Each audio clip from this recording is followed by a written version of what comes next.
My name is Jeffrey Nattel. I work bottom pour at EQS. I was in the Navy for 8 years active duty, still in the reserves currently for a total time of just under 12 years. Ron Schaefer, machine repair at Elwood City Forge.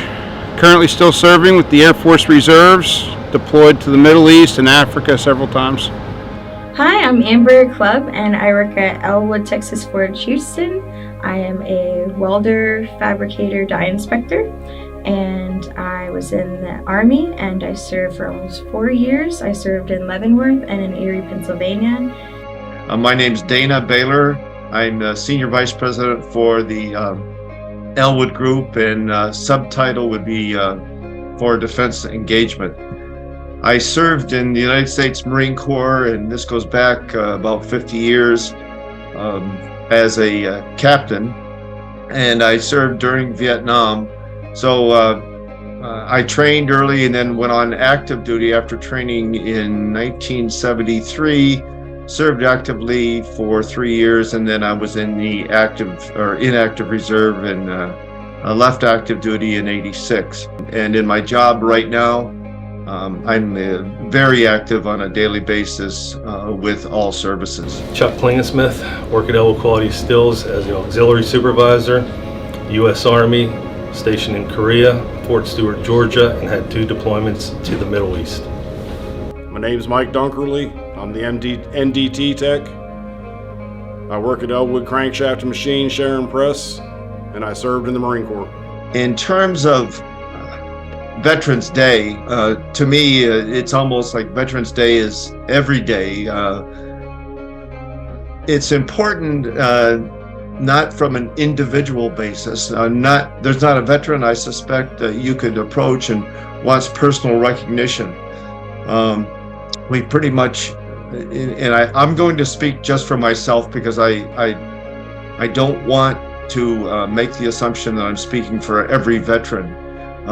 But again, we don't want the personal recognition individually, but we do appreciate more of a global or universal recognition for the sacrifices that have been made. And that isn't just the individual, that includes our families.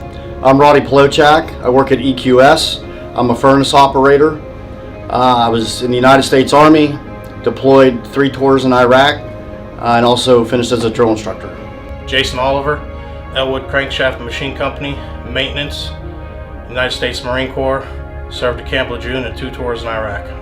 There's something that what happens is when we wake up every day and we get up and go to work or go play or whatever, we now take that not only for granted, we think it's something we're due. It isn't. It's something that I think the veteran community has earned for our country. It's never given. My name is Charles Sims. I'm a group leader at Elwood Texas Forge, Navasota, Texas.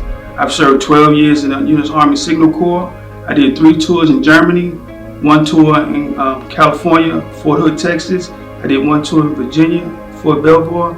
I also was deployed to Saudi Arabia, Operation Desert Shield, which turned into Operation Desert Storm, and redeployed back to Fort Hood, Texas. My name is Chris Durrell. I'm an account manager here at Elwood Texas Forge in Houston.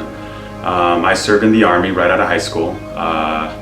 I was in for about 8 years, from '99 to about 2007 is when I got out.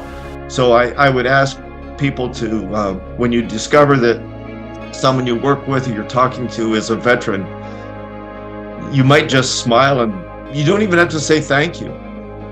Just your behavior sends a message to those around you, and it's the kind of support that veterans are really looking for. I'm Alex Dunn. I work at Elwood City Forge in Newcastle. I'm currently in the Army Reserve based out of Wheeling, West Virginia. Hi, I'm Emery Colbrick. I work at ECM as a CNC lathe operator, and I served in the Pennsylvania Army National Guard. I'm so impressed with our veterans, the work you do, how you keep your head down, and I don't care how dirty you are, whether you're wearing grease on your face and your fingernails or you're pushing paper. The objectives, the mission, and that's what we're all dedicated to. I just can't thank you all enough.